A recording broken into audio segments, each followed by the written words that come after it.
Welcome back to think plus education. CAT వ్యాట్ and PI ప్రిపరేషన్లో భాగంగా ఈరోజు మనం యూనియన్ బడ్జెట్ 2025-2026లో ఉన్న ఇంపార్టెంట్ ఇష్యూస్ని డిస్కస్ చేద్దాం. సో ప్రతి సంవత్సరం కూడా గవర్నమెంట్ ఆఫ్ ఇండియా బడ్జెట్ని పార్లమెంట్లో ఇంట్రడ్యూస్ చేస్తుంది. ఈ సంవత్సరం కూడా మన ఫైనాన్స్ మినిస్టర్ నిర్మలా సీతారామన్ గారు 1 ఫిబ్రవరి 2025 రోజున ఈ సంవత్సరానికి సంబంధించినటువంటి బడ్జెట్ని పార్లమెంట్లో ఇంట్రడ్యూస్ చేయడం అనేది జరిగింది. కానీ ఈ సంవత్సరంలో ఉన్నటువంటి ఈ బడ్జెట్లో ఇంపార్టెంట్ ఇష్యూస్ ఏమున్నాయి? కానీ ఫైనాన్స్ మినిస్టర్ ఇంట్రడ్యూస్ చేసిన బడ్జెట్లో మొత్తం రాబడి ఎంత ఉంది? Revenue receipts 34.96 lakhs crores other than borrowings. అలాగే total expenditure 50.65 lakh crores. So ఇంత రెవెన్యూ రిసిప్ట్స్ ఉన్నాయి, ఇంత టోటల్ ఎక్స్పెండిచర్ ఉంది అని చెప్పి బడ్జెట్లో ఇనిషియల్గా ఇంట్రడ్యూస్ చేయడం అనేది జరిగింది. సో ఇప్పుడు ఈ బడ్జెట్లో ఉన్న ఇంపార్టెంట్ ఇష్యూస్ని మనం చూస్తే ఈ బడ్జెట్ని మనకి 2 పార్ట్స్ కింద, part A and part B, 2 parts కింద దీన్ని ఇంట్రడ్యూస్ చేయడం అనేది జరిగింది. పార్ట్ ఏలో development journey, so development journey of our India కోసం ఎక్స్ప్లెయిన్ చేయడం జరిగింది. సో పార్ట్ బిలో డైరెక్ట్ ట్యాక్సెస్ కోసం ఎక్స్ప్లెయిన్ చేశారు. ఇక్కడ పార్ట్ ఏలో డెవలప్మెంట్ జర్నీలో 4 ఇంజిన్స్ని ఇక్కడ కన్సిడర్ చేయడం అనేది జరిగింది. అంటే మన ఇండియన్ ఎకానమీ డెవలప్ అవ్వడానికి 4 ఇంపార్టెంట్ ఇంజిన్స్ని ఇక్కడ ఇంట్రడ్యూస్ చేయడం అనేది జరిగింది. కానీ ఈ ఇంజిన్స్ని మేము గ్రోత్ ఇంజిన్స్గా కన్సిడర్ చేస్తున్నాము. ఈ ఇంజిన్స్ మీద ఫోకస్ పెట్టి మేము ఇండియాని డెవలపింగ్ జర్నీలో ముందుకు తీసుకెళ్తామని చెప్తున్నారు. కానీ ఏంటా ఇంజిన్స్ ఇక్కడ? First engine, so first engine of development జర్నీలో అగ్రికల్చర్ని కన్సిడర్ చేశారు. So second engine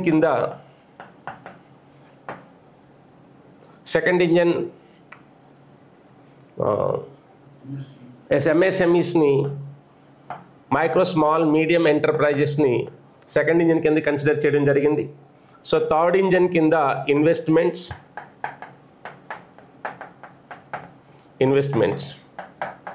and fourth engine exports. So ఈ 4 ఇంజిన్స్ని ఇక్కడ డెవలప్మెంట్ జర్నీలో ఎక్స్ప్లెయిన్ చేశారు. సో దీంట్లో ఉన్న ఒక్కొక్క అగ్రికల్చర్లో ఇంపార్టెంట్ ఇష్యూస్ చాలా పెట్టారు. అలాగే ఎంఎస్ఎంఈస్లో చాలా ఇంపార్టెంట్ స్కీమ్స్ అన్నిటిని ఇంట్రడ్యూస్ చేశారు. ఇన్వెస్ట్మెంట్స్లో డిఫరెంట్ ఇష్యూస్ని ఎక్స్ప్లెయిన్ చేశారు. అలాగే ఎక్స్పోర్ట్స్లో కూడా తీసుకున్నాం, ఎక్స్పోర్ట్స్లో డిఫరెంట్ ఇష్యూస్ని ఎక్స్ప్లెయిన్ చేశారు. అయితే మనం ఇంపార్టెంట్ పాయింట్స్, ఒక్కొక్క ఇంజిన్లో ఉన్న ఇంపార్టెంట్ పాయింట్స్ నేను కొన్ని ఎక్స్ప్లెయిన్ చేస్తాను.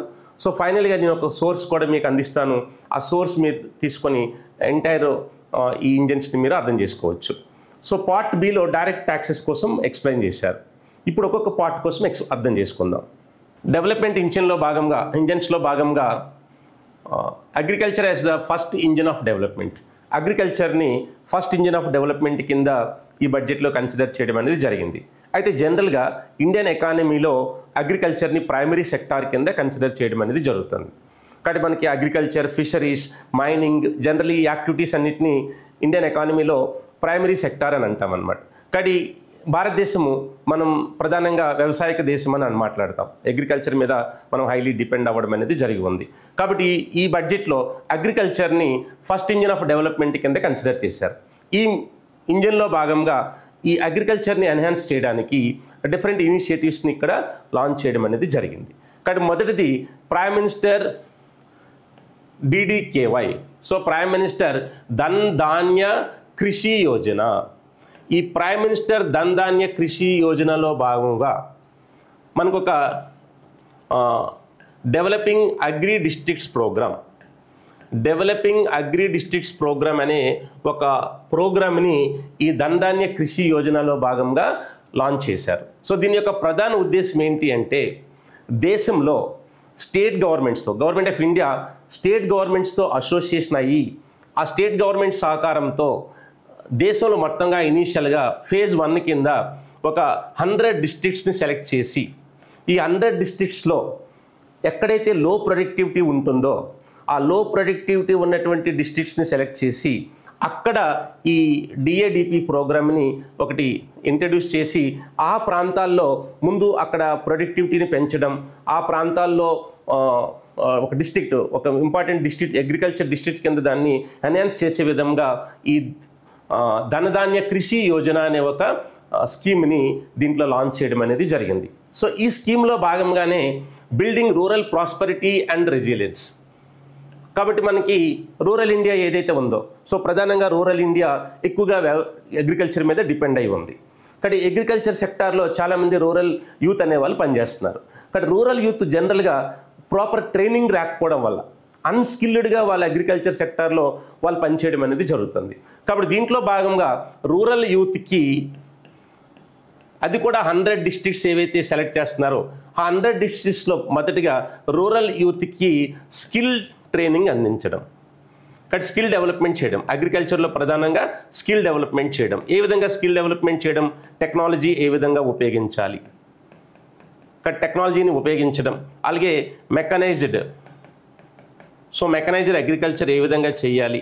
సో ఈ స్కిల్స్ అన్నిటిని కూడా రూరల్ యూత్కి అందించడం ద్వారా రూరల్ ఎకానమీని ఎన్హాన్స్ చేయడానికి, అలాగే రూరల్ ఎంప్లాయ్మెంట్ని జనరేట్ చేయడానికి ఇది ఉపయోగపడుతుందని చెప్పి బడ్జెట్ ప్రసంగంలో ఫైనాన్స్ మినిస్టర్ గారు ఎక్స్ప్లెయిన్ చేయడం అనేది జరిగింది.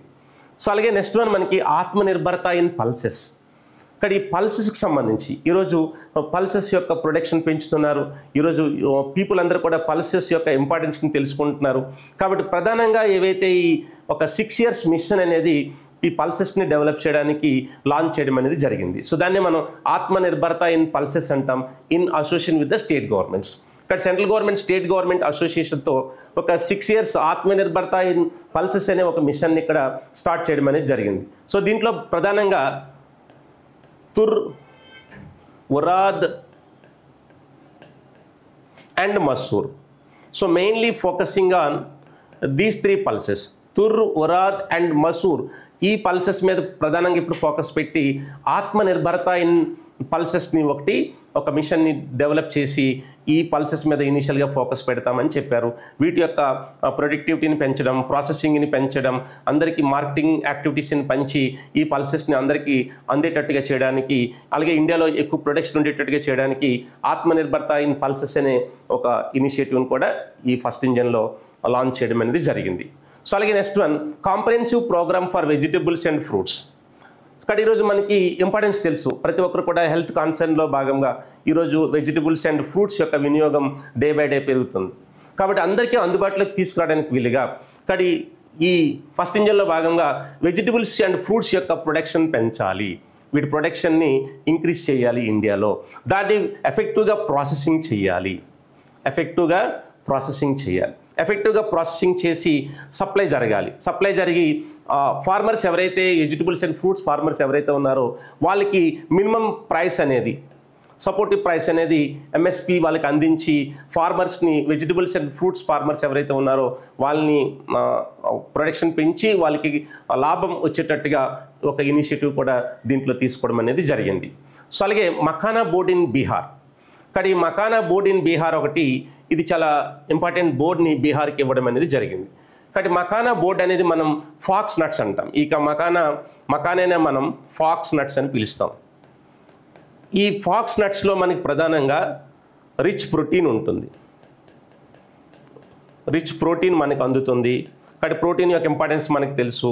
రిచ్ ప్రోటీన్, హై కార్బోహైడ్రేట్స్ ఉంటాయి, హై కార్బోస్ ఉంటాయి. సో అలాగే దీంట్లో మెయిన్లీ లెస్ ఫ్యాట్ ఉంటుంది, లెస్ కొలెస్టరాల్ ఉంటుంది. కాబట్టి ఇది హెల్త్ కాన్సర్న్స్లో ఈ మఖానా అనేది చాలా ఇంపార్టెంట్ అన్నమాట, చాలా మంచిది. కాబట్టి ఈ మఖానాని ఇప్పుడు గవర్నమెంట్ ఆఫ్ ఇండియా మఖానాని ప్రొడక్షన్ని పెంచి మఖానాని అన్ని ఏరియాస్కి సప్లై చేసి మార్కెటింగ్ ఎఫెక్టివ్గా చేసి మఖానా అందరికి అందుబాటులోకి తెచ్చి దీని యొక్క ఇంపార్టెన్స్ని పీపుల్కి చెప్పడం ద్వారా, మఖానా తీసుకోవడం ద్వారా హెల్తీగా మనం ఉండడానికి అవకాశం ఉంటుందని చెప్పి మఖానా బోర్డుని బీహార్లో స్టార్ట్ చేస్తామని చెప్పి ఇనిషియేటివ్ని ఈ ఫస్ట్ ఇంజన్లో ఎక్స్ప్లెయిన్ చేయడం అనేది జరిగింది.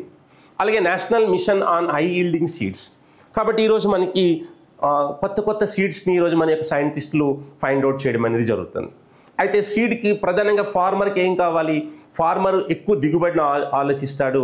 అలాగే ఏదైతే సీడ్స్ ఉంటాయో ఆ పంటకి ఎటువంటి ఇన్సెక్ట్స్ కానీ అదర్ ఇవి డిసీజెస్ రాకుండా ఉండేటట్టుగా ఫార్మర్ కోరుకోవడం అనేది జరుగుతుంది. సో దాంట్లో భాగంగా ఈ హై ఈల్డింగ్ సీడ్స్ అనేవి more than 100 plus high yielding సీడ్స్ని ఈ మిషన్లో national mission on high yielding సీడ్స్లో భాగంగా తీసుకురావాలని అనుకుంటున్నారు. కాబట్టి దీనికి సంబంధించి ఒక నేషనల్ మిషన్ని మేము లాంచ్ చేస్తున్నాము. ఈ మిషన్ ద్వారా more than 100 types of varieties of high yielding సీడ్స్ని మేము ఈ మిషన్లో భాగంగా బయటికి తీసుకొస్తాము. దాని ద్వారా ఫార్మర్స్ బెనిఫిట్ అవుతారు, ఎక్కువ దిగుబడులు వస్తాయి, అందరికీ అందుబాటులోకి రావడం జరుగుతుంది. ఫార్మర్కి కూడా వాళ్ళ యొక్క ఇప్పుడు గవర్నమెంట్ ఆల్రెడీ గవర్నమెంట్ ఫార్మర్ యొక్క ఇన్కమ్ని డబుల్ చేయాలనే ఉద్దేశంతో ముందుకెళ్తున్నారు. కాబట్టి ఈ ఇనిషియేటివ్స్ అన్ని కూడా ఫార్మర్స్కి బెనిఫిట్ అయ్యేటట్టుగా ఉంటాయి. దీనివల్ల మన ఇండియన్ ఎకానమీ డెవలప్ అవుతుందని చెప్తున్నారు. అలాగే ఫిషరీస్, కాబట్టి మనకి ఈరోజు తెలుసు ఫిష్ మనకి ఎంత మంచి ఫుడ్ మనకు తెలుసు. కాబట్టి ఫిష్ వల్ల చాలా బెనిఫిట్స్ మనకి ఉన్నాయి.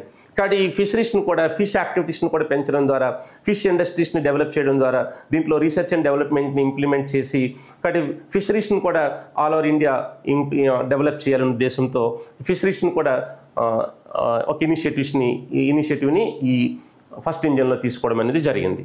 అలాగే మిషన్ ఫర్ కాటన్ ప్రొడక్టివిటీ, కాబట్టి మిషన్ ఫర్ కాటన్ ప్రొడక్టివిటీ కాబట్టి మనకు తెలుసు what is the importance of the cotton in India.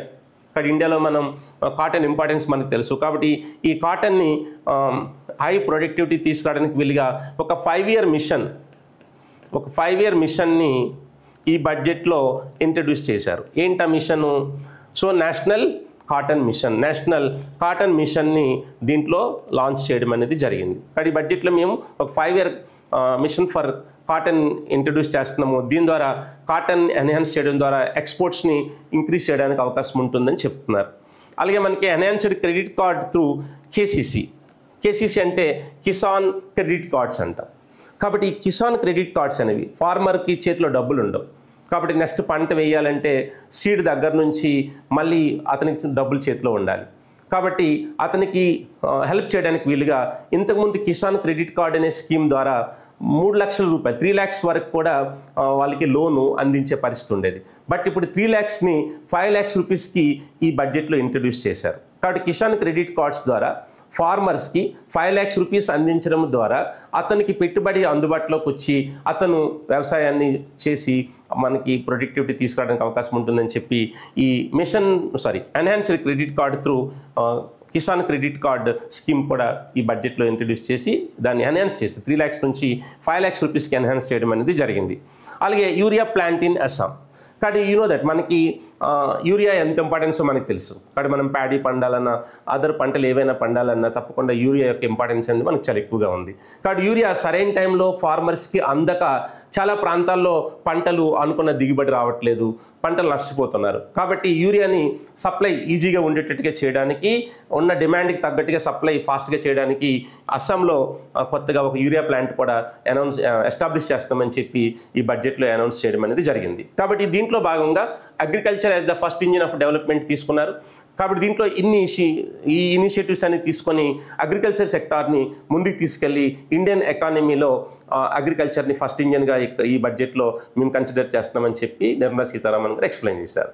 Second ఇంజిన్ని MSMEs as the second engine of development, ఎంఎస్ఎంఈస్ని సెకండ్ ఇంజిన్ ఆఫ్ డెవలప్మెంట్ కింద బడ్జెట్లో కన్సిడర్ చేయడం అనేది జరిగింది. So MSME stands for micro small medium enterprises అంటాం. Micro small medium. So micro small medium enterprises అనేవి ఎంఎస్ఎంఈస్కి పిలుస్తాం. సో దీంట్లో ఈ మైక్రో స్మాల్ మీడియం ఎంటర్ప్రైజెస్ అనేవి మనకి లార్జ్ స్కేల్లో ఎంప్లాయ్మెంట్ని జనరేట్ చేయడం అనేది జరుగుతుంది. అలాగే ఇండియన్ ఎకానమీలో ఇవి మేజర్ రోల్ ప్లే చేయడం అనేది జరుగుతుంది. కానీ గవర్నమెంట్ ఆఫ్ ఇండియా ఎంఎస్ఎంఈస్ని డెవలప్మెంట్ చేయడంలో మేము మెయిన్ రోల్ ఇక్కడ ప్లే చేస్తున్నాం. ఒక మెయిన్ ఇనిషియేటివ్ని ఇక్కడ ఇంట్రడ్యూస్ చేస్తున్నామని చెప్పి ఈ ఎంఎస్ఎంఈస్ని రివైజ్ చేశారు. ఇక్కడ revision in classification criteria for MSMEs. కానీ ఎంఎస్ఎంఈస్ని అంటే ఎంత ఇన్వెస్ట్మెంట్ ఉండాలి, ఎంత టర్నోవర్ ఉంటే దాన్ని మనం మైక్రో ఎంటర్ప్రైజ్ అని పిలుస్తాము. అలాగే స్మాల్ ఎంటర్ప్రైజెస్ అంటే ఏంటి, మీడియం ఎంటర్ప్రైజెస్ అంటే ఏంటి అనేది ఆల్రెడీ ఒక క్లాసిఫికేషన్ ఉంది. ఇప్పుడు దాన్ని రివైజ్ చేశారు. ఈ బడ్జెట్లో ఈ క్లాసిఫికేషన్ని రివైజ్ చేయడం అనేది జరిగింది. ఇక్కడ ఏ విధంగా రివైజ్ చేశారు అంటే మనం మైక్రో, స్మాల్, మీడియం ఎంటర్ప్రైజెస్ మనం తీసుకుంటే సో ఇంతవరకు కూడా ఇప్పుడు ఎన్హాన్స్ చేయకముందు క్లాసిఫికేషన్ బడ్జెట్కి ముందు క్లాసిఫికేషన్ ఏ విధంగా ఉందంటే వీటిని మనం ఇన్వెస్ట్మెంట్ ఎంత, టర్నోవర్ ఎంత, ఇన్వెస్ట్మెంట్ టర్నోవర్ బట్టి దాన్ని డిఫైన్ చేస్తారు. కానీ గతంలో మనకి మైక్రో ఎంటర్ప్రైజెస్ అంటే 1 crore ఇన్వెస్ట్మెంట్ ఉండాలి. మైక్రో ఎంటర్ప్రైజ్ అంటే 1 crore ఇన్వెస్ట్మెంట్ ఉంటే దాన్ని మైక్రో ఎంటర్ప్రైజ్ అంటారు. కానీ స్మాల్ ఎంటర్ప్రైజ్ అంటే మనకి 10 crore ఇన్వెస్ట్మెంట్ ఉండాలి. అలాగే మీడియం ఎంటర్ప్రైజ్ అంటే 50 crore ఇన్వెస్ట్మెంట్ ఉండాలి. కాబట్టి ఇది గతంలో ఉంది. ఇప్పుడు దీన్ని ఏం చేశారు, 2.5 times ఈ బడ్జెట్లో వాటిని 2.5 times ఇంక్రీజ్ చేయడం అనేది జరిగింది. అంటే 2.5 times అంటే ఇప్పుడు ప్రజెంట్ క్లాసిఫికేషన్ ప్రకారము ఇది 2.5 crore అవుతుంది. కాబట్టి మైక్రో ఎంటర్ప్రైజ్ అంటే తప్పకుండా ఇన్వెస్ట్మెంట్ ఎంత ఉండాలి, 2.5 crore ఉండాలి. అలాగే ఇది మనకి 25 crore. సో 25 crore ఉంటే స్మాల్ ఎంటర్ప్రైజ్ అంటాం. ఇది మనకి 125 crore ఉంటే మీడియం ఎంటర్ప్రైజ్ అంటాం. అంటే ప్రీవియస్గా 1 crore, 10 crore, 50 crore ఇన్వెస్ట్మెంట్స్ పెట్టి ఎస్టాబ్లిష్ చేసే వాటిని మైక్రో, స్మాల్, మీడియం ఎంటర్ప్రైజెస్ అంటాం. ఈ బడ్జెట్లో రివైజ్ చేసామని చెప్పారు. ఏం రివైజ్ చేశారు, ప్రతిదాన్ని 2.5 times ఇంక్రీజ్ చేశారు. అంటే ప్రస్తుతం మైక్రో ఎంటర్ప్రైజ్ అయితే తప్పకుండా ఇన్వెస్ట్మెంట్ 2.5 crores పెట్టాలి. అదే స్మాల్ ఎంటర్ప్రైజ్ అయితే 25 crores ఇన్వెస్ట్మెంట్ పెట్టాలి. అలాగే మనకి మీడియం ఎంటర్ప్రైజెస్ అయితే 125 crore ఇన్వెస్ట్మెంట్ పెట్టాలి. ఇప్పుడు అలాగే టర్నోవర్. సో టర్నోవర్ కన్సిడర్ చేస్తే గతంలో మనం మైక్రో, స్మాల్, మీడియం ఎంటర్ప్రైజ్ తీసుకున్నప్పుడు సో టర్నోవర్ మనకి 5 crores, 10 crores, 5 crores, 50 crores, 250 crores ఉండేది. ఇప్పుడు వీటిని 2 times చేశారు, 2 times ఇంక్రీజ్ చేశారు. అంటే ప్రస్తుతం క్లాసిఫికేషన్ ప్రకారము మైక్రో ఎంటర్ప్రైజ్ యొక్క టర్నోవర్ 100 crores ఉండాలి. 5 crores అంటే ఇక్కడ 10 crores అవుతుంది, 10 crores ఉండాలి. ఇది స్మాల్ ఎంటర్ప్రైజ్ అనేది మనకి 100 crores అవ్వాలి. ఇది 250 into 2 500 crores అవ్వాలి. కాబట్టి దీన్ని క్లాసిఫికేషన్ ఈ బడ్జెట్లో క్లాసిఫికేషన్ అందించడం అనేది జరిగింది. So second one, credit cards for micro enterprises. ఇక్కడ మైక్రో ఎంటర్ప్రైజెస్కి ఒక క్రెడిట్ కార్డ్ స్కీమ్ కూడా ఈ సెకండ్ ఇంజన్లో అనౌన్స్ చేయడం అనేది జరిగింది. ఇక్కడ ఎవరైతే మైక్రో ఎంటర్ప్రైజెస్ని ఎస్టాబ్లిష్ చేస్తారో ఈ మైక్రో ఎంటర్ప్రైజెస్ ఎస్టాబ్లిష్ చేసిన వాళ్ళకి ఒక క్రెడిట్ కార్డ్ని అందించడం అనేది జరుగుతుంది. సో ఈ క్రెడిట్ కార్డ్ ద్వారా ఆ micro entrepreneur 5 lakh rupees limit వరకు కూడా up to 5 lakhs rupees limit వరకు ఆ క్రెడిట్ కార్డ్ని ఉపయోగించుకోవడానికి అవకాశం ఉంటుంది. సో ఈ స్కీమ్ ద్వారా వస్తున్న ఇయర్లో ఇప్పుడు ఇంట్రడ్యూస్ చేశారు. వస్తున్నటువంటి 1 yearలో 10 lakh క్రెడిట్ కార్డ్స్ని ఈ స్కీమ్లో భాగంగా అందించాలనుకుంటున్నారు. కానీ దీనివల్ల ఏమవుతుంది, మైక్రో ఎంటర్ప్రెన్యూర్స్ ఎవరైతే ఉంటారో వాళ్ళకి ఇమీడియట్గా ఇన్వెస్ట్మెంట్ పెట్టుకోవడానికి వీలుగా ఈ క్రెడిట్ కార్డ్ అనేది ఉపయోగపడుతుందని చెప్తున్నారు. 10 lakhs క్రెడిట్ కార్డ్స్ని ఈ స్కీమ్ ద్వారా అందిస్తామని చెప్తున్నారు వస్తున్న మొదటి సంవత్సరంలోనే. సో థర్డ్ వన్ మనకి fund of funds for startups. ఇక్కడ ఒక స్టార్టప్స్ ఎవరైతే మొదలు పెడుతున్నారో వాళ్ళకి ఒక న్యూ ఫండ్ ఆఫ్ ఫండ్ని ఇక్కడ క్రియేట్ చేయడం అనేది జరిగింది. ఇక్కడ న్యూ ఫండ్ ఆఫ్ ఫండ్ ద్వారా ఈ స్టార్టప్స్ని ఎస్టాబ్లిష్ చేసిన వారికి 10,000 crores ఆఫ్ ఫండ్ని ఒకటి ఎస్టాబ్లిష్ చేస్తున్నారు. కాబట్టి 10,000 crores ఆఫ్ ఫండ్ని ఈ ఫండ్ ఫర్ స్టార్టప్స్ అని ఇనిషియేటివ్ తీసుకొని ఎవరైతే స్టార్ట్అప్ ఇంట్రడ్యూస్ చేస్తారో వాళ్ళకి ఫండ్ అందించడానికి ఒక 10,000 crores ఆఫ్ ఫండ్ని ఇక్కడ మేము ఎస్టాబ్లిష్ చేస్తున్నామని చెప్పి ఈ బడ్జెట్లో అనౌన్స్ చేయడం అనేది జరుగుతుంది. దేనికి, స్టార్టప్స్ని ఎంకరేజ్ చేయడానికి. సో అలాగే నెక్స్ట్ మనకి scheme for first time entrepreneurs అని చెప్పి ఒక ఇనిషియేటివ్ని కూడా ఇక్కడ మొదలు పెట్టడం అనేది జరిగింది. ఈ స్కీమ్ ఫర్ ఫస్ట్ టైం ఎంటర్ప్రెన్యూర్స్లో ఈ స్కీమ్ యొక్క ఇంపార్టెన్స్ ఏంటి అంటే 5 lakh ఉమెన్ ఎంటర్ప్రెన్యూర్స్ని ఎంకరేజ్ చేయడానికి వీలుగా ఈ 5 lakh ఉమెన్ ఎంటర్ప్రెన్యూర్స్లో ప్రధానంగా scheduled caste and scheduled tribes. ఇక్కడ scheduled caste and scheduled tribes నుంచి ఉన్నటువంటి ఉమెన్ని ఎంకరేజ్ చేసే విధముగా వస్తున్న 5 ఏళ్లలో టర్మ్ లోన్ 2 crores వరకు కూడా ఇవ్వడం అనేది జరుగుతుంది. ఒక term loan 2 crores term loan వరకు వస్తున్న 5 ఏళ్లలో ఈ 5 lakh ఉమెన్ ఎంటర్ప్రెన్యూర్స్ని ఎంకరేజ్ చేసే విధంగా ప్రధానంగా scheduled caste and scheduled tribes women's సంబంధించినటువంటి వాళ్ళకి టర్మ్ లోన్ 2 crore వరకు వస్తున్న 5 ఏళ్లలో అందిస్తామని చెప్పి ఈ స్కీమ్ను కూడా ఇంట్రడ్యూస్ చేయడం అనేది జరిగింది.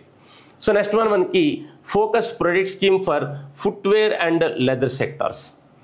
ఇక్కడ ఈ ఎంఎస్ఎంఈస్లో భాగంగా ఫుట్వేర్ అండ్ లెదర్ సెక్టార్ని సో ఇండియాలో ఇన్నోవేషన్తో కూడినటువంటి ఫుట్వేర్ అండ్ లెదర్ ఇండస్ట్రీని డెవలప్ చేయాలి. సో ప్రొడక్టివిటీ ఉండాలి, హై క్వాలిటీతో కూడినటువంటి ఫుట్వేర్ని మనం తయారు చేయగలిగితే దీని ద్వారా మనకి ఇండియాలో 22 lakh పర్సన్స్కి జాబ్స్ క్రియేట్ అవుతాయట. అలాంటి ఫుట్వేర్ అండ్ లెదర్ ఇండస్ట్రీస్ని డెవలప్ చేయడానికి వీలుగా ఈ ఫోకస్ ప్రొడక్ట్ స్కీమ్ అనేది ఒకటి ఇంట్రడ్యూస్ చేయడం అనేది జరిగింది. ఈ ఫోకస్ ప్రొడక్ట్ స్కీమ్ ద్వారా leather and footwear and leather సెక్టార్ని ఎన్హాన్స్ చేయడం ద్వారా 22 lakh పర్సన్స్కి జాబ్స్ అనేవి వస్తాయి. అలాగే ఇండియాలో 4 lakh crore టర్న్ ఓవర్, కానీ ఈ ఇండస్ట్రీ నుంచి 4 lakh crore టర్న్ ఓవర్ జరగాలి.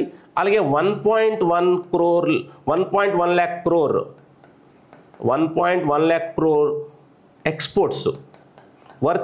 Exports in footwear and leather ఇండస్ట్రీలో ఉండేటట్టుగా ఈ స్కీమ్ని ఉపయోగించి ఫుట్వేర్ అండ్ లెదర్ ఇండస్ట్రీని డెవలప్ చేస్తామని చెప్పి ఈ బడ్జెట్లో సెకండ్ ఇంజన్లో ఎక్స్ప్లెయిన్ చేయడం అనేది జరిగింది. అలాగే measures for the toy sector. So we know that what is the demand for toys in India. అక్కడ పిల్లలకి టాయ్స్ ఎంత ఖరీదైనా కొనివ్వడానికి ఈరోజు పేరెంట్స్ సిద్ధంగా ఉన్నారు. కాబట్టి టాయ్స్ హై క్వాలిటీతో కూడినటువంటి హై ఇన్నోవేటివ్గా ఉన్నటువంటి టాయ్స్ని ఇండియాలో మనం జనరేట్ చేయాలి, ఇండియాలో ప్రొడ్యూస్ చేయాలని ఈ టాయ్ సెక్టార్ని కూడా డెవలప్ చేయాలనే ఉద్దేశంతో ఈ టాయ్ సెక్టార్ని కూడా డెవలప్ చేయాలి. అండ్ ఆల్సో ఇండియాని మనం గ్లోబల్ హబ్ కింద ఇండియాని తయారు చేయాలి. గ్లోబల్ హబ్ ఫర్ టాయ్స్, ఇండియాని గ్లోబల్ హబ్ ఫర్ టాయ్స్ కింద మనం ఇండియాని తయారు చేయాలనే ఉద్దేశంతో ఈ టాయ్ ఇండస్ట్రీస్ని కూడా ఎంకరేజ్ చేయడానికి వీలుగా మెజర్మెంట్స్ ఇక్కడ తీసుకోవడం అనేది జరిగింది. అలాగే మనకి manufacturing mission furthering make in India. So already మనకి మేక్ ఇన్ ఇండియా కాన్సెప్ట్ అనేది మోడీ గారు ప్రైమ్ మినిస్టర్ అయిన తర్వాత మేక్ ఇన్ ఇండియాని బాగా హైలైట్ చేశారు. కానీ ఎక్కడ ఏం జరిగినా ఇండియాలో మనం తయారు చేసేట్టు ఉండాలి. ఈవెన్ మ్యారేజెస్ కూడా పెద్ద వాళ్ళు బయటకు వెళ్ళి మ్యారేజ్ చేసుకుంటున్నారు, అలా కాదు ఇండియాలోనే మనం మ్యారేజ్ చేసుకుంటే ఇండియన్ ఎకానమీ డెవలప్ అవుతుంది కూడా సరదాగా మాట్లాడారు. కాబట్టి దీంట్లో భాగంగా మేక్ ఇన్ ఇండియా సక్సెస్ అయ్యే విధంగా మేక్ ఇండియా ప్రతిదీ మనం ఇండియాలోనే తయారు చేయాలి అని చెప్పి ఈ మేక్ ఇన్ ఇండియా కాన్సెప్ట్ని బాగా హైలైట్ చేశారు. మళ్ళీ దీన్ని మ్యానుఫ్యాక్చరింగ్ మిషన్ కొత్తగా ఈ బడ్జెట్లో మ్యానుఫ్యాక్చరింగ్ మిషన్ని ఒకటి ఎస్టాబ్లిష్ చేయడం ద్వారా మళ్ళీ మేక్ ఇన్ ఇండియాని ఎన్హాన్స్ చేయడానికి, మేక్ ఇన్ ఇండియా ఆల్రెడీ ఉంది దాన్ని ఇంకా ఎంపవర్ చేయడానికి వీలుగా మ్యానుఫ్యాక్చరింగ్ మిషన్ ఒకటి ఎస్టాబ్లిష్ చేస్తున్నామని చెప్పి ఈ బడ్జెట్లో చెప్పారు. అలాగే సపోర్ట్ ఫర్ ఫుడ్ ప్రాసెసింగ్. కానీ ఫుడ్ ప్రాసెసింగ్ మనం ఇక్కడ మాట్లాడాం, మకానా బోర్డ్ కానీ so other industries other food products ఏవైతే ఉన్నాయో వాటన్నిటిని మనం ప్రాసెస్ చేయడానికి వీలుగా ఈ సపోర్ట్ ఫర్ ఫుడ్ ప్రాసెసింగ్ ఉండేటట్టుగా national institute for food processing, national institute for food technology and entrepreneurship management, national institute for food technology entrepreneurship and management అనే ఒక ఇన్స్టిట్యూట్ని బీహార్లో ఎస్టాబ్లిష్ చేస్తున్నాము. ఇక్కడ మకానా బోర్డు కూడా బీహార్లోనే ఎస్టాబ్లిష్ చేస్తున్నాం. అలాగే national institute for food technology entrepreneurship and management అనే ఒక నేషనల్ ఇన్స్టిట్యూట్ని బీహార్లో ఎస్టాబ్లిష్ చేయడం ద్వారా దీని ద్వారా మనం ఫుడ్ ఏ విధంగా ప్రాసెసింగ్ చేయాలనేది స్కిల్లింగ్ ఎడ్యుకేషన్ అంతా కూడా దీన్ని అందించడం ద్వారా ఫుడ్ ఈజీగా ప్రాసెస్ చేసే విధానాలని ఈ ఇన్స్టిట్యూట్ ద్వారా కనుక్కోవడం జరుగుతుంది. దాన్ని ఎన్హాన్స్ చేయడానికి ఈ ఇన్స్టిట్యూట్లో ఎడ్యుకేషన్ అనేది అందించడం జరుగుతుంది, ఎక్స్పర్ట్స్ని తయారు చేయడం జరుగుతుంది ఆ ప్రాసెసింగ్ ఇండస్ట్రీలో అని చెప్పి ఇన్స్టిట్యూట్ కూడా ఎస్టాబ్లిష్ చేస్తున్నామని చెప్పి బడ్జెట్లో అనౌన్స్ చేశారు. Investment as the third engine of development. ఇక్కడ బడ్జెట్లో ఇన్వెస్ట్మెంట్ని థర్డ్ ఇంజిన్ ఆఫ్ డెవలప్మెంట్ కింద ఎక్స్ప్లెయిన్ చేయడం అనేది జరిగింది. కానీ ఈ ఇన్వెస్ట్మెంట్ని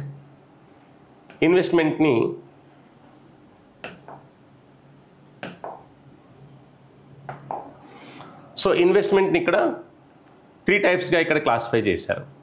so investing in people, investing in the economy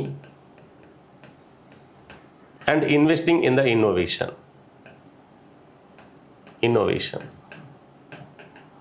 కాబట్టి investments and people. So mainly ఈ గరీబ్ ఎవరైతే ఉన్నారో, పూర్ పీపుల్ ఎవరైతే ఉన్నారో, అలాగే దాంతోపాటు అదర్ ఇనిషియేటివ్స్ని ఇంక్రీజ్ చేయడానికి ఇన్వెస్టింగ్ ఇన్ పీపుల్ ఒక ఇనిషియేటివ్ తీసుకున్నారు. అలాగే investing in economy, investing in innovation. ఈ ఇన్వెస్ట్మెంట్ని 3 పాయింట్స్లో ఇక్కడ ఎక్స్ప్లెయిన్ చేయడం అనేది జరిగింది. సో ఇక్కడ ఇన్వెస్టింగ్ ఇన్ పీపుల్లో ఎలాంటి ఇనిషియేటివ్స్ తీసుకున్నారు. ఇక్కడ ఇన్వెస్టింగ్ ఇన్ పీపుల్ ఒకసారి తీసుకుంటే సాక్షం, అంగన్వాడీ అండ్ పోషణ్ 2.0. ఇక్కడ సాక్షం, అంగన్వాడీ అండ్ పోషణ్. కాబట్టి అంగన్వాడీ కేంద్రాలు ఏవైతే ఉన్నాయో, కాబట్టి గ్రామీణ ప్రాంతాల్లో అలాగే పట్టణాల్లో ఉన్న మురికివాడల్లో ఈ అంగన్వాడీ సెంటర్స్ని సెంట్రల్ గవర్నమెంట్ ఎస్టాబ్లిష్ చేయడం అనేది జరిగింది. ఇక్కడ ఈ అంగన్వాడీ సెంటర్స్ ద్వారా 3 ఏళ్ల లోపు పిల్లలు ఎవరైతే ఉన్నారో, సో వీళ్ళందరికీ కూడా ఆ స్కూల్లో అంగన్వాడీ సెంటర్స్కి అక్కడ ఉన్నటువంటి ఆయాలు తీసుకొస్తే టీచర్స్ వాళ్ళకి అనేక విధాలుగా లెర్నింగ్ స్కిల్స్ అనేవి అందించడం అనేది జరుగుతుంది. సో దీంట్లో భాగంగా వాళ్ళకి కావాల్సినటువంటి న్యూట్రిషన్ అందిస్తారు. అంటే మిల్క్, ఎగ్స్ ఇవన్నీ కూడా వాళ్ళకి గవర్నమెంటే సప్లై చేయడం అనేది జరుగుతుంది. అలాగే ఆ ఉమెన్లో ఉన్న ఆ విలేజ్లో ఉన్నటువంటి ఎవరైతే ప్రెగ్నెంట్ అండ్ లాక్టింగ్ ఉమెన్ ఎవరైతే ఉంటారో వాళ్ళకు కూడా న్యూట్రిషనల్ ఫుడ్ అనేది ఈ స్కీమ్లో భాగంగా అందించడం అనేది జరుగుతుంది. కాబట్టి దీంట్లో భాగంగా ఈ అంగన్వాడీ అండ్ పోషణ్ 2.0ని లాంచ్ చేయడం ద్వారా గ్రామీణ ప్రాంతాల్లో ఉన్న పిల్లలు మరియు గర్భిణీ స్త్రీలు ఎవరైతే ఉంటారో సో వాళ్ళకి కావాల్సినటువంటి ఆ స్కీమ్ని మళ్ళీ కంటిన్యూ చేసి వాళ్ళకి కావాల్సినటువంటి న్యూట్రిషన్ని అందించడానికి వీలుగా ఈ సాక్షం, అంగన్వాడీ అండ్ పోషణ్ 2.0ని మేము లాంచ్ చేస్తున్నామని చెప్పారు. అలాగే అటల్ టింకరింగ్ ల్యాబ్స్.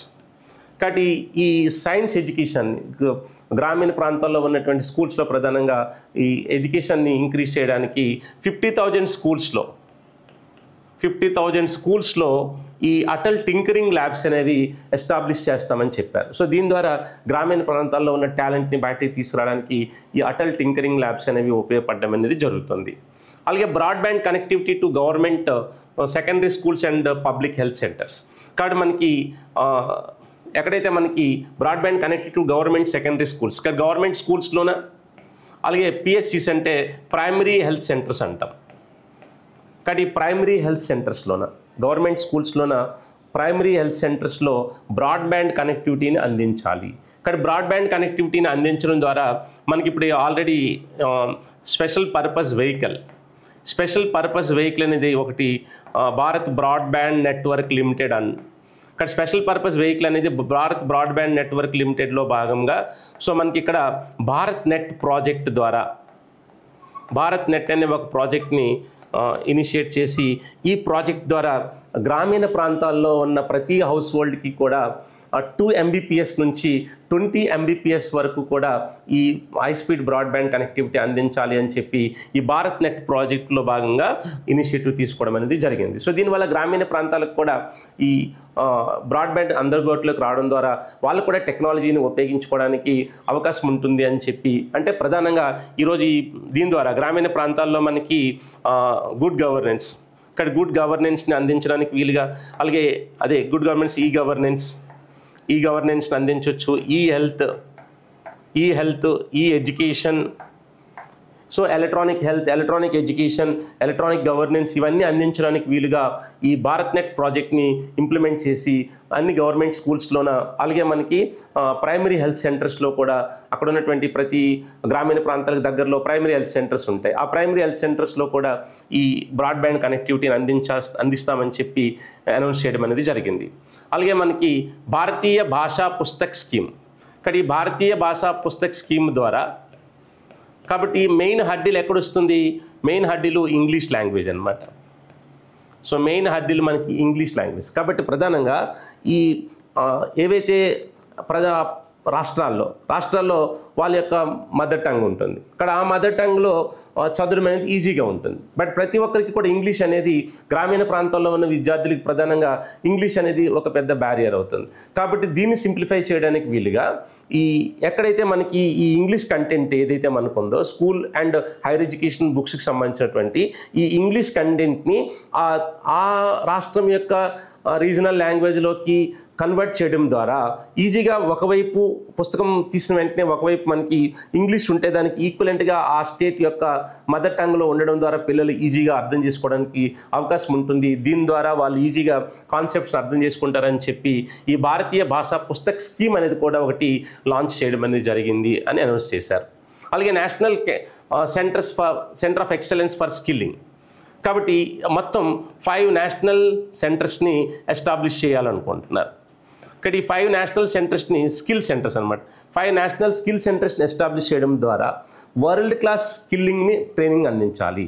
కాబట్టి వరల్డ్ క్లాస్ పార్ట్నర్షిప్స్ తీసుకోవాలి. కాబట్టి డిఫరెంట్ కంట్రీస్తో పార్ట్నర్షిప్ ఏర్పాటు చేసి వరల్డ్ క్లాస్ స్కిల్స్ ట్రైనింగ్ని అందించడం ద్వారా మనం వరల్డ్ క్లాస్ స్కిల్ పర్సన్స్ని ఇండియాలో మనం ప్రొడ్యూస్ చేయడం ద్వారా మనకు ఫైనల్గా make for India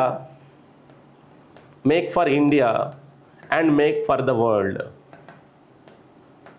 make for India and make for the world అనే ఒక దీన్ని స్లోగాన్ని క్రియేట్ చేయడం ద్వారా ఇండియాలో మేము వరల్డ్ క్లాస్ స్కిల్లింగ్ పర్సన్ని తయారు చేస్తామనే ఉద్దేశంతో మనకి national centre of excellence for skilling అని 5 నేషనల్ సెంటర్స్ని ఎస్టాబ్లిష్ చేస్తామని చెప్పి అనౌన్స్ చేయడం అనేది జరిగింది. దీని ద్వారా వరల్డ్ క్లాస్ స్కిల్డ్ పర్సన్స్ని తయారు చేస్తారు. సో దాని ద్వారా నెక్స్ట్ వన్ మనకి expansion of capacity in IITs. 2014 తర్వాత ఎస్టాబ్లిష్ అయినటువంటి 5 ఐఐటీస్లో ఇన్ఫ్రాస్ట్రక్చర్ని ఇంక్రీజ్ చేయడం ద్వారా ఇంకొక 6500 మెంబర్స్కి ఎడ్యుకేషన్ అందించడానికి వీలుగా ఉండేటట్టుగా ఎక్స్పాన్షన్ కెపాసిటీ ఆఫ్ ఐఐటీస్ అని ఎక్స్ప్లెయిన్ చేయడం అనేది జరిగింది. అంటే 2014 తర్వాత ఎస్టాబ్లిష్ అయిన 5 ఐఐటీస్లో ఇన్ఫ్రాస్ట్రక్చర్ని ఇంక్రీజ్ చేయడం ద్వారా కొత్తగా ఇంకొక 6500 మంది స్టూడెంట్స్ని ఎడ్యుకేట్ చేయడానికి అవకాశం ఉంటుంది. దాన్ని మేము ఇనిషియేట్ చేస్తున్నామని ఎక్స్ప్లెయిన్ చేశారు. సో అలాగే centre of excellence in AI for education. కాబట్టి ఈరోజు ఆర్టిఫిషియల్ ఇంటెలిజెన్స్ అనేది మనం ఎక్కువగా మాట్లాడుతున్నాం. కాబట్టి భవిష్యత్తులో ఆర్టిఫిషియల్ ఇంటెలిజెన్స్ అన్ని రంగాల్లో కూడా ప్రధానంగా ఎడ్యుకేషన్, హెల్త్, సైబర్ సెక్యూరిటీ ఈ రంగాల్లో ఆర్టిఫిషియల్ ఇంటెలిజెన్స్ని ఎక్కువగా ఉపయోగించడం అనేది జరుగుతుంది. కాబట్టి ఆర్టిఫిషియల్ ఇంటెలిజెన్స్ సంబంధించినటువంటి ఒక సెంటర్ ఆఫ్ ఎక్సలెన్స్ని మేము 500 crores, సో 500 crores ఆఫ్ ఇన్వెస్ట్మెంట్తో పెట్టుబడితో మనం ఈ artificial intelligence centre of excellence కూడా ఎస్టాబ్లిష్ చేస్తున్నామని చెప్పి అనౌన్స్ చేయడం అనేది జరిగింది. అలాగే మనకి ఎక్స్పాన్షన్ ఆఫ్ మెడికల్ ఎడ్యుకేషన్. కానీ ఈరోజు మనకు తెలుసు ఇండియాలో మెడికల్ ఎడ్యుకేషన్కి ఎంత డిమాండ్ ఉందో మనకు తెలుసు. కాబట్టి మన దేశం నుంచి చాలామంది విద్యార్థులు ఇక్కడ సీట్స్ దొరకక వేరు దేశాలకు వెళ్ళి చదివి వస్తున్నారు. కాబట్టి ఇక్కడ అనౌన్స్ చేశారు ఏంటి, వస్తున్నటువంటి ఇయర్లో 10,000 సీట్లు పెంచుతాము, 10,000 మెడికల్ సీట్లు, ఎంబీబీఎస్ సీట్లు ఇంక్రీజ్ చేస్తాము. వస్తున్న 5 ఏళ్లలో 75,000 సీట్లు అందుబాటులోకి వస్తాయి. ఇక్కడ వస్తున్న 5 ఏళ్లలో 75,000 సీట్లు అందుబాటులోకి వస్తాయి. వస్తున్న సంవత్సరంలో 10,000 సీట్లు కొత్తగా మేము ఇంక్రీజ్ చేస్తామని చెప్పారు. కాబట్టి ఎక్స్పాన్షన్ ఆఫ్ మెడికల్ ఎడ్యుకేషన్, కాబట్టి medical colleges, hospitals, medical hospitals ఇవన్నీ ఇంక్రీజ్ చేయడం ద్వారా ఎక్స్ట్రా కొత్తగా సీట్స్ని క్రియేట్ చేయడానికి, దాని ద్వారా ఇండియాలో ఉన్న స్టూడెంట్స్ ఎవరైతే ఇంత డిమాండింగ్ ఉన్న ఎడ్యుకేషన్ మెడికల్ ఇప్పుడు ఉందో అందరికీ మ్యాక్సిమం సీట్లు వచ్చేటట్టుగా, అలాగే ఇతర దేశాలకు వెళ్తున్న విద్యార్థుల సంఖ్య తగ్గించేటట్టుగా ఈ స్కీమ్ని ఇంట్రడ్యూస్ చేయడం అనేది జరిగింది. సో అలాగే మనకి day care cancer centres in all districts hospitals. కాబట్టి డిస్ట్రిక్ట్ హాస్పిటల్స్లో డే కేర్ క్యాన్సర్, ఈరోజు మనకి క్యాన్సర్ అనేది చాలా ఎక్కువ మందికి ఈరోజు అటాక్ అవ్వడం అనేది జరుగుతుంది. వన్స్ అపాన్ ఏ టైం ఇండియాలో క్యాన్సర్ చాలా తక్కువగా ఉండేది, బట్ ఈరోజు ఇండియాలో క్యాన్సర్ చాలా ఎక్స్పాన్షన్ అవ్వడం అనేది జరుగుతుంది. కాబట్టి బాడీ ఆర్గాన్స్లో అనేక ఆర్గాన్స్కి ఈరోజు క్యాన్సర్ వచ్చే పరిస్థితి ఉంది. క్యాన్సర్ పేషెంట్లు ఇండియాలో భారీగా పెరిగారు. కాబట్టి వాళ్ళు ఎక్కడో దూర ప్రాంతాలకు వెళ్ళి వైద్యం చేయించుకోవాలంటే చాలా ఇబ్బంది అవుతుంది. కాబట్టి ప్రధానంగా day care cancer centres all district hospital, కాబట్టి ప్రతి డిస్ట్రిక్ట్ హాస్పిటల్లో కూడా ఒక డే కేర్ క్యాన్సర్ సెంటర్ని ఎస్టాబ్లిష్ చేయాలని ఈ బడ్జెట్లో ఇంట్రడ్యూస్ చేయడం అనేది జరిగింది. మొట్టమొదటి ఒక 200 డే కేర్ సెంటర్స్ని మొదట లాంచ్ చేస్తాము. తర్వాత మొత్తం అన్ని డిస్ట్రిక్ట్స్లో కూడా డే కేర్ సెంటర్స్ని ఎస్టాబ్లిష్ చేస్తామని చెప్పి అనౌన్స్ చేశారు. అలాగే స్ట్రెంగ్థనింగ్ అర్బన్ లైవ్లీహుడ్స్, కానీ అర్బన్ పీపుల్ ఎవరైతే ఉంటారో, అర్బన్లో ఉన్నటువంటి స్లమ్ ఏరియాస్లో ఉన్నటువంటి పీపుల్ ఎవరైతే ఉన్నారో, సో వాళ్ళని లైఫ్ని కూడా వాళ్ళ యొక్క లైఫ్ స్టైల్ని ఇంక్రీజ్ చేయడానికి, వాళ్ళ యొక్క దీన్ని ఇంక్రీజ్ చేయడానికి వీలుగా వాళ్ళకి కావాల్సినటువంటి ఫుడ్, ఎడ్యుకేషన్ ఇవన్నీ అన్నీ అందుబాటులోకి ఉండేటట్టుగా సో కొన్ని స్కీమ్స్ కూడా దీంట్లో భాగంగా లాంచ్ చేయడం అనేది జరిగింది. ఇక్కడ PM స్వనిధి అనే ఒక స్కీమ్ని కూడా దీంట్లో భాగంగా లాంచ్ చేశారు. ఇవి ప్రధానంగా ఇన్వెస్టింగ్ ఇన్ పీపుల్లో తీసుకున్నటువంటి initiatives. Next one, investing in the economy. So investing the ఎకానమీలో చాలా ఇనిషియేటివ్స్ని ఎక్స్ప్లెయిన్ చేశారు. బట్ నేను ఇక్కడ కొన్ని ఇంపార్టెంట్ ఇనిషియేటివ్స్ మాత్రం ఎక్స్ప్లెయిన్ చేస్తున్నాను. So public private partnership in infrastructure, కాబట్టి PPP మోడ్ అంట, పబ్లిక్ ప్రైవేట్ పార్ట్నర్షిప్. కాబట్టి ఏ మినిస్ట్రీస్ అయితే ఈ ఇన్ఫ్రాస్ట్రక్చర్ రిలేటెడ్గా ఉన్నాయో ఆ మినిస్ట్రీస్ అందరు కూడా ఒక 3 years pipe line of projects. So 3 yearsలో ఏ ప్రాజెక్ట్స్ని చేయాలనుకుంటున్నారో సో ఆ ప్రాజెక్ట్స్ని వాళ్ళు తప్పకుండా ఇనిషియేట్ చేయాలి. స్టేట్ గవర్నమెంట్స్ని కూడా ఎంకరేజ్ చేయాలి. కాబట్టి ఈ PPP మోడ్ ఆఫ్ ప్రాజెక్ట్స్కి స్టేట్ గవర్నమెంట్స్ కూడా ఎంకరేజ్ చేసే విధంగా ఈ పబ్లిక్ ప్రైవేట్ పార్ట్నర్షిప్లో ఇన్ఫ్రాస్ట్రక్చర్ని డెవలప్ చేయాలని ఒక ఇనిషియేటివ్ని ఇన్వెస్టింగ్ ఇన్ ద ఎకానమీలో భాగంగా తీసుకోవడం అనేది జరిగింది. సో నెక్స్ట్ వన్ మనకి support to states for infrastructure. కాబట్టి సెంట్రల్ గవర్నమెంట్ తప్పకుండా స్టేట్ గవర్నమెంట్స్కి కొంత సపోర్ట్ చేయాల్సిన అవసరం ఉంది. కాబట్టి ఓవరాల్గా ఒక 1.5 lakh crore అవుట్లేతో కూడినటువంటి ఇన్ఫ్రాస్ట్రక్చర్ ప్రాజెక్ట్స్ని స్టేట్ గవర్నమెంట్స్కి సపోర్ట్ చేయడానికి వీలుగా ఇంత సహకారం అందిస్తామని చెప్పి సెంట్రల్ గవర్నమెంట్ అనౌన్స్ చేసింది. అయితే స్టేట్ గవర్నమెంట్స్ ఎవరైతే దీన్ని ఉపయోగించుకుంటారు, ఇన్ఫ్రాస్ట్రక్చర్కి ఈ స్కీమ్ను ఉపయోగించుకుంటారో సో గవర్నమెంట్ ఇచ్చినటువంటి సపోర్ట్ని, సెంట్రల్ గవర్నమెంట్ ఇచ్చిన సపోర్ట్ని దాంట్లో సెంట్రల్ గవర్నమెంట్ ఎటువంటి ఇంట్రెస్ట్ ఇవ్వకుండా 50 years ఇంట్రెస్ట్ ఫ్రీ లోన్స్ని కింద ఈ సహకారాన్ని అందించడం అనేది జరుగుతుంది. కానీ ఎటువంటి ఇంట్రెస్ట్ పే చేయాల్సిన అవసరం లేదు. 50 yearsలో ఆ అమౌంట్ తీసుకునే అమౌంట్ని ఇంట్రెస్ట్ ఫ్రీగా రిటర్న్ చేస్తే సరిపోతుంది అని చెప్పి అనౌన్స్ చేశారు. సో నెక్స్ట్ మనకి nuclear energy mission for Viksit Bharat. ఇప్పుడు గవర్నమెంట్ మనకి వికసిత్ భారత్ అనే ఒక ఇనిషియేటివ్తో ముందుకెళ్ళడం అనేది జరుగుతుంది. కాబట్టి మనకు ఆల్రెడీ పవర్ డిమాండ్ మనకి చాలా ఎక్కువగా ఉంది. అందుకే దాంతో పాటు మనం ఎన్విరాన్మెంటల్ ఇనిషియేటివ్స్ని కూడా ఎక్కువగా కన్సిడర్ చేయడం అనేది జరుగుతుంది. కాబట్టి క్లైమేట్ చేంజ్ వల్ల ఇప్పుడు చాలా ఇబ్బందులు ఉన్నాయి. కాబట్టి న్యూక్లియర్ ఎనర్జీ మీద ఇప్పుడు మళ్ళీ ఫోకస్ పెడుతున్నారు. దాంట్లో భాగంగా న్యూక్లియర్ ఎనర్జీ మిషన్ ఒకటి లాంచ్ చేయడం అనేది జరిగింది. కాబట్టి మన న్యూక్లియర్ ఎనర్జీ యాక్ట్ ఏదైతే ఉందో ఆ న్యూక్లియర్ ఎనర్జీ యాక్ట్ని అమెండ్మెంట్ చేయడం ద్వారా ఇంకా సింప్లిఫైగా న్యూక్లియర్ ఎనర్జీని ఇండియాలో ప్రొడ్యూస్ చేయడానికి వీలుగా స్మాల్ మాడ్యులర్ రియాక్టర్ టెక్నాలజీని ఇండియాలో మనం ఇంట్రడ్యూస్ చేయాలి.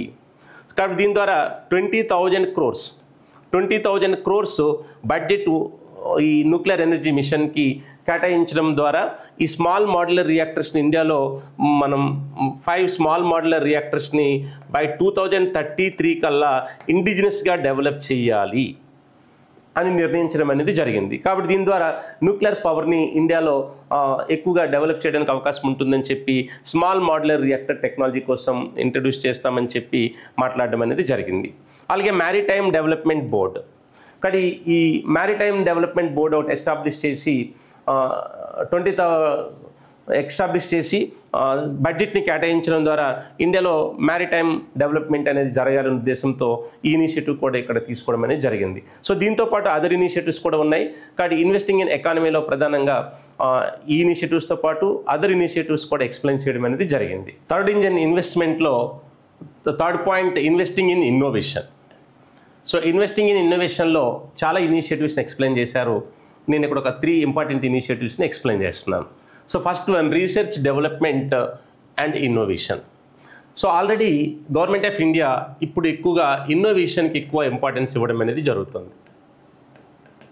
ఇప్పుడు మనం global innovation index, that is national innovation index అని చెప్పి ఇన్నోవేషన్కి ఎక్కువ ఇంపార్టెన్స్ ఇచ్చి ర్యాంకింగ్లు కూడా ఇప్పుడు ఇవ్వడం అనేది జరుగుతుందన్నమాట. కాబట్టి రీసెర్చ్ డెవలప్మెంట్ అండ్ ఇన్నోవేషన్లు ఇక్కడ ప్రధానంగా ప్రైవేట్ సెక్టార్ని కూడా ఎంకరేజ్ చేయాలి. దేంట్లో ఎంకరేజ్ చేయాలి? రీసెర్చ్ డెవలప్మెంట్ అండ్ ఇన్నోవేషన్లో ప్రైవేట్ సెక్టార్ని కూడా ఎంకరేజ్ చేసి వాళ్ళ యొక్క రీసెర్చ్ అండ్ డెవలప్మెంట్ ఇన్నోవేషన్స్ని చేయడం ద్వారా ఇంకా గవర్నమెంట్ సెక్టార్తో పాటు ప్రైవేట్ సెక్టార్లో కూడా రీసెర్చ్ ఎఫెక్టివ్గా జరిగితే మనం ఇంకా ప్రాస్పర్ అవ్వడానికి అవకాశం ఉందని చెప్పి మొన్న బడ్జెట్లో దానికి ముందు బడ్జెట్లో జూలై బడ్జెట్లో ఆల్రెడీ దీనికోసం మాట్లాడారు. సో దాంట్లో భాగంగా ఇక్కడ అనౌన్స్ చేస్తూ మళ్ళీ ఇక్కడ రీసెర్చ్ డెవలప్మెంట్ ఇన్నోవేషన్ కోసం అనౌన్స్ చేస్తూ 20,000 crores of rupees బడ్జెట్ని ఈ ప్రైవేట్ సెక్టార్కి ఇవ్వడానికి వీలుగా ఇనిషియేటివ్స్ని ఇక్కడ ఎక్స్ప్లెయిన్ చేశారు. అంటే ప్రైవేట్ సెక్టార్లో కూడా రీసెర్చ్ డెవలప్మెంట్ అండ్ ఇన్నోవేషన్ జరగాలి. ప్రైవేట్ సెక్టార్కి ఇంపార్టెన్స్ ఇవ్వాలని చెప్పి వాళ్ళు కూడా రీసెర్చ్ ఎఫెక్టివ్గా చేయగలరు. ప్రైవేట్ సెక్టార్ని ఎంకరేజ్ చేయడం ద్వారా మనం ఇంకా ముందుకి రీసెర్చ్ డెవలప్మెంట్ ఇన్నోవేషన్ని ముందుకు తీసుకెళ్ళగమని చెప్పి ఈ బడ్జెట్లో అనౌన్స్ చేశారు. సో అలాగే మనకి deep tech fund of funds, ఇక్కడ ఎవరైతే మనకి స్టార్టప్స్ ఎవరైతే ఉన్నారో, ఇక్కడ ఎవరైతే టెక్నాలజికల్ స్టార్టప్స్ ఎవరైతే స్టార్ట్ చేస్తున్నారో, సో దానికి సంబంధించినటువంటి deep tech fund of fund ఒకటి ఎస్టాబ్లిష్ చేయడం అనేది జరిగింది. అలాగే పిఎం రీసెర్చ్ ఫెలోషిప్, కాబట్టి మనకి టెక్నాలజికల్ రీసెర్చ్ ఐఐటీస్లోన, ఐఐఎస్సిలోన, university of technologies and Indian institute of science, మనకి యూనివర్సిటీ ఆఫ్ టెక్నాలజీస్ అనేక దగ్గరలో ఉన్నాయి, ఇండియన్ ఇన్స్టిట్యూట్ ఆఫ్ సైన్స్ మనకి బెంగళూరులో ఉంది. కానీ Indian institute of technologies and ఐఐఎస్సిలో ఎవరైతే టెక్నాలజికల్ రీసెర్చ్ చేస్తారో, ఇక్కడ టెక్నాలజికల్ రీసెర్చ్ చేసినటువంటి స్టూడెంట్స్కి మెరిట్ స్టూడెంట్స్ ఎవరైతే ఉంటారో వాళ్ళకి పిఎం రీసెర్చ్ ఫెలోషిప్ 10,000 ఫెలోషిప్స్ ఇవ్వాలి అని చెప్పి ఇస్తామని చెప్పి ఈ బడ్జెట్లో అనౌన్స్ చేయడం అనేది జరిగింది. సో దీని ద్వారా మెరిటోరియల్ స్టూడెంట్స్కి ఫెలోషిప్ ఇవ్వడం ద్వారా వాళ్ళు టెక్నాలజికల్ రీసెర్చ్ని ఇంకా ఎఫెక్టివ్గా చేస్తారని చెప్పి ఈ బడ్జెట్లో ఇంట్రడ్యూస్ చేశారు. ఇది థర్డ్ పాయింట్కి సంబంధించినటువంటి investing in innovation. Exports at the fourth engine of development, ఎక్స్పోర్ట్స్ని ఫోర్త్ ఇంజిన్ ఆఫ్ డెవలప్మెంట్ కింద బడ్జెట్లో కన్సిడర్ చేయడం జరిగింది. సో దీంట్లో ప్రధానంగా ఏ ఇనిషియేటివ్స్ తీసుకున్నారంటే ఎక్స్పోర్ట్ ప్రమోషన్ మిషన్, ఒక ఎక్స్పోర్ట్ ప్రమోషన్ మిషన్ని ఎస్టాబ్లిష్ చేస్తున్నామని చెప్పారు. ఇక్కడ ఈ export promotion mission with sectoral targets and ministerial targets, sectorial and ministerial టార్గెట్స్కి అనుగుణంగా ఒక ఎక్స్పోర్ట్ ప్రమోషన్ మిషన్ని ఏర్పాటు చేస్తున్నామని చెప్పారు. దీని ద్వారా ఎక్స్పోర్ట్స్ అనేవి ఈజీగా చేయడానికి అవకాశం ఉంటుంది. కాబట్టి ఎక్స్పోర్ట్ ప్రమోషన్ మిషన్ని ministries, so ministry of commerce, ministry of MSME and ministry of finance, ఈ 3 మినిస్ట్రీలు కలిపి ఈ ఎక్స్పోర్ట్ ప్రమోషన్ మిషన్ని ఇంప్లిమెంట్ చేస్తాయని చెప్పి బడ్జెట్లో అనౌన్స్ చేయడం జరిగింది. సో దీని ద్వారా ఈజీగా ఎక్స్పోర్ట్ చేయడానికి అవకాశం ఏర్పడుతుంది. ఇండియన్ ఎక్స్పోర్ట్స్ని మనం మల్టిప్లై చేయడానికి, పెంచడానికి ఈ మిషన్ ప్రయత్నం చేయడం జరుగుతుందని ఎక్స్ప్లెయిన్ చేశారు. సో నెక్స్ట్ మనకి భారత్ ట్రేడ్ నెట్, కాబట్టి భారత్ ట్రేడ్ నెట్ అనే ఒక ఇనిషియేటివ్ని ఇక్కడ తీసుకురావడం అనేది జరిగింది. కాబట్టి ఈ Bharat trade net BTN, so ఈ భారత్ ట్రేడ్ నెట్ ఏదైతే మనకు ఉందో, ఈ భారత్ ట్రేడ్ నెట్ ద్వారా ఇంటర్నేషనల్ ట్రేడ్ అంతా కూడా ఒక యూనిఫైడ్ ప్లాట్ఫామ్లో జరిగేటట్టుగా, కాబట్టి ట్రేడ్ డాక్యుమెంటేషన్, ట్రేడ్ ఫైనాన్సింగ్ అంతా కూడా ఒక యూనిఫైడ్ ప్లాట్ఫామ్ ద్వారా జరగడం ద్వారా మన యొక్క ట్రేడ్ అనేది ఈజీగా చేయడానికి అవకాశం ఉంటుంది. కాబట్టి ఇంటర్నేషనల్ ట్రేడ్ అంతా కూడా ఈజీగా చేయడానికి ఒక యూనిఫైడ్ ప్లాట్ఫామ్ అనేది మేము క్రియేట్ చేస్తున్నాము అని ఎక్స్ప్లెయిన్ చేశారు. సో దాని పేరే భారత్ ట్రేడ్ నెట్ అనే ఒక ఇనిషియేటివ్ తీసుకోవడం ద్వారా ట్రేడ్ డాక్యుమెంటేషన్, ట్రేడ్ ఫైనాన్సింగ్ అంతా కూడా ఈ యూనిఫైడ్ ప్లాట్ఫామ్ ద్వారా జరుగుతుంది. దీని ద్వారా మనం ఈజీగా ట్రేడ్ ఎలా జరుగుతుంది, everything you can easily understand అని చెప్పి ఎక్స్ప్లెయిన్ చేయడం అనేది జరిగింది. అలాగే national framework for global capacity capabilities, ఇక్కడ గ్లోబల్ క్యాపబిలిటీ కెపాసిటీస్ని పెంచుకోవడానికి వీలుగా ప్రతి స్టేట్లో కూడా Tier 2 సిటీస్ ఏవైతే ఉన్నాయో ఈ Tier 2 సిటీస్లో ఈ గ్లోబల్ క్యాపబిలిటీ సెంటర్స్ని ఎస్టాబ్లిష్ చేస్తాము. దీని ద్వారా స్టేట్లో కూడా ఈ ట్రేడ్కి సంబంధించినటువంటి ఎస్టాబ్లిష్ చేయడానికి, మనకి ఎక్స్పోర్ట్ సంబంధించినటువంటి ఇనిషియేటివ్స్ని స్ట్రెంగ్తన్ చేయడానికి స్టేట్ గవర్నమెంట్స్ కూడా ముందుకు రావడం జరుగుతుంది. దీంట్లో భాగంగా ఈ గ్లోబల్ కెపాసిటీ క్యాపబిలిటీ సెంటర్స్ని ఎస్టాబ్లిష్ చేస్తున్నాం. ప్రతి స్టేట్లో Tier 2 సిటీస్లో ఎస్టాబ్లిష్ చేస్తామని చెప్పి ఎక్స్ప్లెయిన్ చేయడం అనేది జరిగింది. ఇది 4th ఇంజిన్ కింద కన్సిడర్ చేస్తున్నాం. ఇది ఓవరాల్గా మనకి పార్ట్ ఏలో డెవలప్మెంట్ జర్నీలో భాగంగా first engine, second engine, third engine, 4th engine సంబంధించి అనేక ఇనిషియేటివ్స్ని ఇక్కడ ఎక్స్ప్లెయిన్ చేశారు. దాంట్లో ఇంపార్టెంట్ ఇనిషియేటివ్స్ని మీకు ఎక్స్ప్లెయిన్ చేయడం అనేది జరిగింది.